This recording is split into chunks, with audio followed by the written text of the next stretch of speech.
안녕하십니까. 건강부동산TV입니다.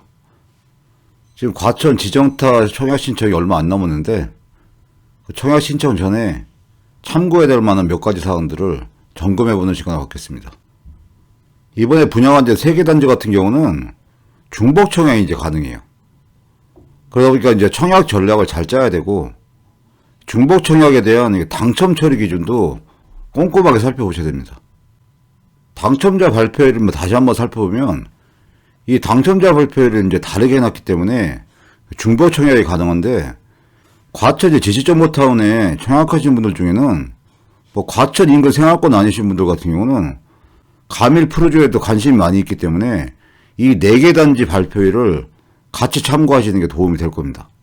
과천 지정타 이제 S4블럭 같은 경우가 11월 10일이고 S5블럭이 11월 11일이고 S1블럭이 11월 12일이고 가밀 프로지오가 11월 13일이에요. 청약가점 점수별로 좀 청약 전략을 치열하게 짜실 건데 청약가점이 75점이 이제 넘는 분들 같은 경우는 소신껏 청약할 단지를 이제 고르셨을 거고 어떤 평형대를 신청할 건지 아니면 그 평형대에서 어떤 모델 타입을 선정할 건지 그런 부분을 살펴보시는 상태일 거고 문제는 지금 70점에서 75점 사이의 점수를 가지고 계신 분들은 고민이 지금 많이 되실 거예요. 청약가점이 70점에서 75점 사이에 되시는 분들은 단지 이제 선호도나 이 평형별 타입의 선호도를 철저히 이제 연구를 하셔서 청약을 이제 신청하셔야 됩니다. 가장 치열하게 전략을 짜신 분들이 청약가점이 지금 65점에서 69점 사이에 되시는 분들이에요.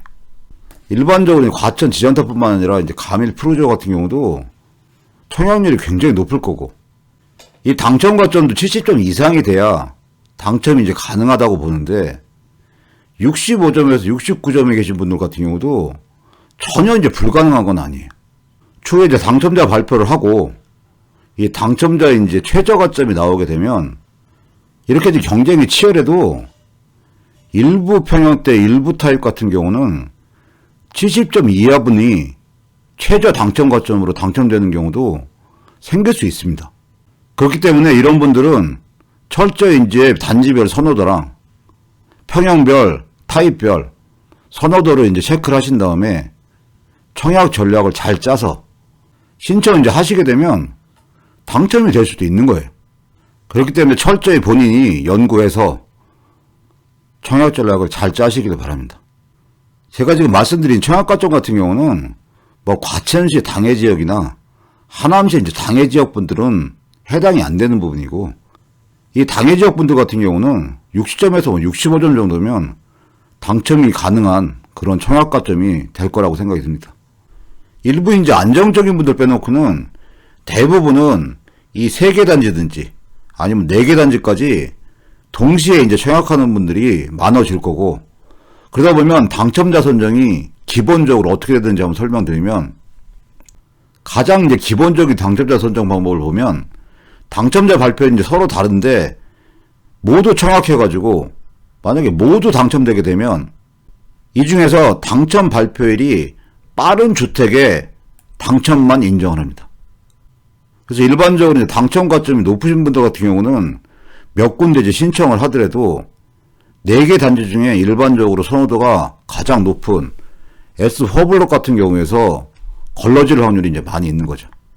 그렇기 때문에 당첨가점이 높으신 분들이 당첨 발표율이 가장 빠른 S4블럭에 이제 당첨되게 되면 나머지 부분은 이제 당첨이 취소가 되기 때문에 그 이후에 나머지 블록에 대한 청약 전략을 잘 짜셔야만 당첨의 이제 가능성을 높일 수 있습니다.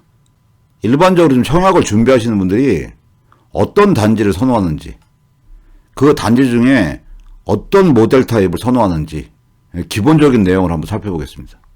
일반적으로 3개 단지 중에는 S4블럭의 이제 선호도가 가장 높은 편이고 그 다음에 S5블럭 그 다음에 S1블럭이 선호도가 차이가 있는 것 같고 단지별로 보면 S4블럭 같은 경우는 이 84 타입 같은 경우는 이 모델별 선호도가 B모델이 가장 높고 그 다음에 E모델 그 다음에 C타입 그 다음에 D타입 이런 선호도 순위를 이제 일반적으로 보여주고 99타입 같은 경우는 A타입이 B타입보다는 선호도가 높을 확률이 많은 상태입니다. S5 블록 같은 경우는 84 같은 경우 A타입이 B타입보다 선호도가 높고, 고급 타입 같은 경우는 A타입이 B타입보다 선호도가 높은 상태입니다. 이 S1 블록 같은 경우는 선호도가 좀 호불호가 있어요. 일반적으로는 선호도가 좀 밀리는데 74 타입이 있고, 그리고 안쪽에 배치하다 보니까 S1 블록을 선호하는 분들도 있는 상태입니다. 근데 일반적으로는 선호도가 이제 앞에 두 단지보다는 조금 떨어지는 상태인데, 칩사 같은 경우는 모델이 3개 있는데 A타입 선호도가 가장 높고, 그 다음에 B타입, C타입 순으로 선호도가 있는 상태이고, 이 84 같은 경우는 A 모델이 B 모델보다 선호도가 높은 상태입니다. 이렇게 이제 일반적인 청약자의 이제 선호도를 파악을 해서 가점이 얕으신 분들 같은 경우는 당첨을 위해서 전략적으로 선호도가 이제 낮은 단지를 선택하는 것도 하나의 이제 청약 전략입니다. 이 과천 지정타 같은 경우는 워낙 이제 관심이 많았기 때문에 사전에 여러 가지 방법을 생각해서 준비해 놓으신 분들도 많이 있어요. 그런 상태에서 중복청약이 이제 시행되다 보니까 이 중복청약이나 당첨자 처리 기준을 잘 살펴보셔야 됩니다.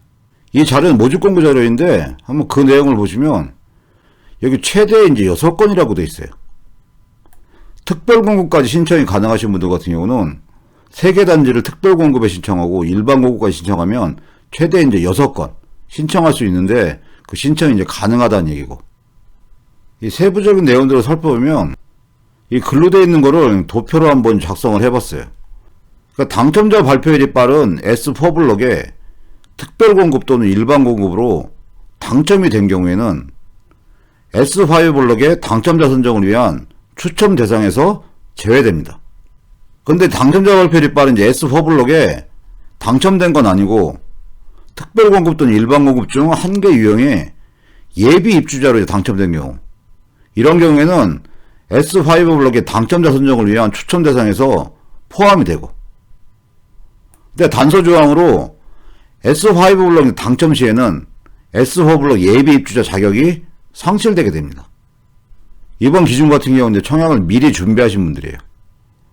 그래서 배우자를 세대 분리를 한 상태에서 신청을 하는 분들 케이스인데, 청약 신청자를 지금 홍길동이라고 칭하고 세대 분리된 이제 배우자를 김청약이라고 칭한 상태에서 S4 블록에 이제 홍길동은 특별 공급을 하고 배우자인 김청학은 일반 공급을 신청하는 경우인데, 이 경우에도 청약 신청은 가능하다는 얘기고, 이렇게 이제 신청을 해서 둘 다 이제 당첨이 될 경우에는 특별 공급 당첨만 인정이 됩니다.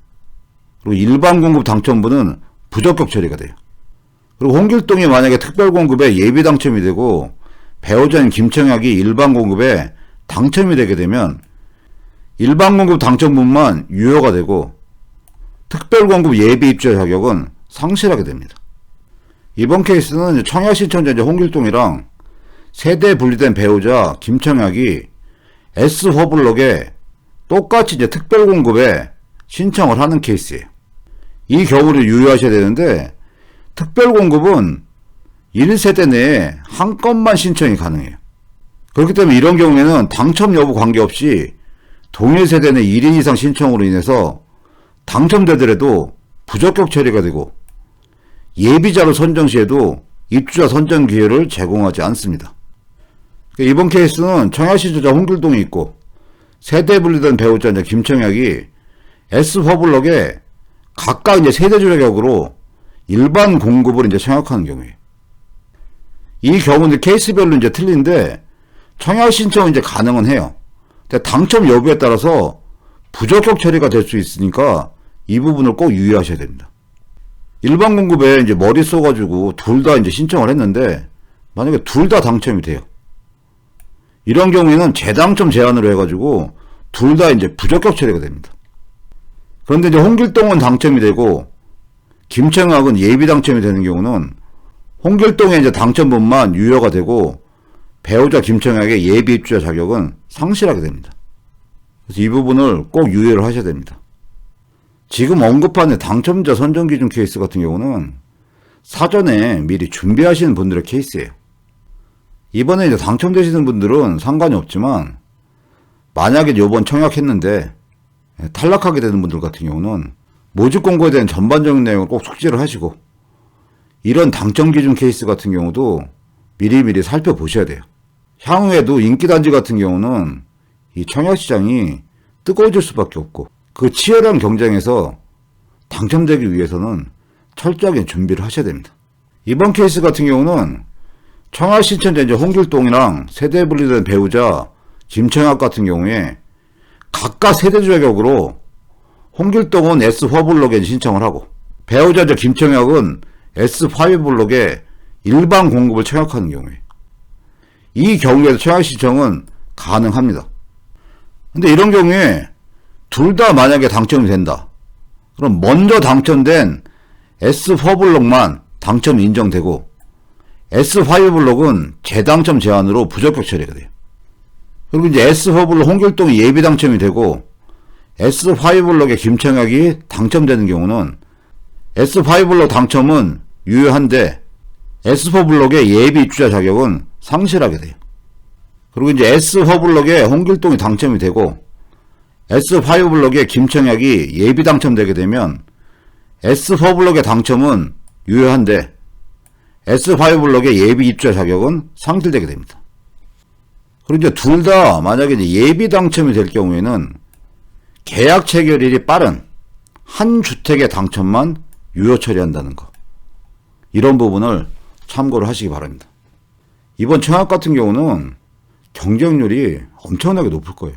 특히 이제 청약가점이랑 상관없는 이게 추첨자 같은 경우는 경쟁률이 지금 어마어마할 거고 그런 상태에서 지금 중복 청약이 가능하고 중복 청약해가지고 모두 당첨되면 당첨자 발표율이 가장 빠른 단지 하나만 유효하고 나머지는 취소가 되기 때문에 일반적으로 한 개 단지만 분양할 때는 예비 당첨자 같은 경우 이제 당첨될 확률은 최소한 10% 안엔 들어야 가능성이 조금이라도 있었어요. 근데 이번 경우는 선호도가 조금 떨어지는 단지 같은 경우는 예비 입주자 순위가 굉장히 밑으로 내려갈 확률이 커요. 여러 단지에 합격하신 분들이 빠져나가게 되면 선호도가 떨어지는 단지 같은 경우는 예비 당첨자분들이 많은 수가 당첨될 수 있다는 얘기입니다. 이 예비 입주자를 어느 정도 숫자만큼 선정하나 살펴보면 이 특별공고 같은 경우는 대상주택수의 500%의 예비 입주자를 추첨을 통해서 이제 선정을 하게 돼요. 일반 공급 같은 경우는 가점 순위에 따라서 일반 공급 주택수의 500%를 예비 입주자로 선정을 합니다. 일반 공급의 예비 입주자 선정 방식은 가점제를 적용하는데 주택형별로 이제 경쟁이 있는 경우는 가점이 높은 순으로 예비 순번을 부여하고 남은 경우에는 추첨으로 이제 선정하게 되고 이 특별공급 같은 경우는 예비 입주자 선정 및 순번 부여가 추첨으로 하고 특별공급에 당첨 취소 물량 등이 나오게 되면 특별공급 예비 입주자에게 순번에 따라 공급을 하고 특별공급 예비 입주자에게 공급하고 남은 주택 같은 경우는 일반 공급 예비 입주자에게 공급하게 됩니다. 청약 신청하는 날짜가 얼마 안 남았어요. 오늘 언급한 내용들을 참고하시고 최선을 다해서 청약 전략을 잘 짜셔서 좋은 결과가 있기를 기원드립니다. 오늘 준비한 내용 여기까지고요. 앞으로도 좋은 내용 알려드리기 위해서 열심히 노력하겠습니다. 시청해주셔서 감사합니다.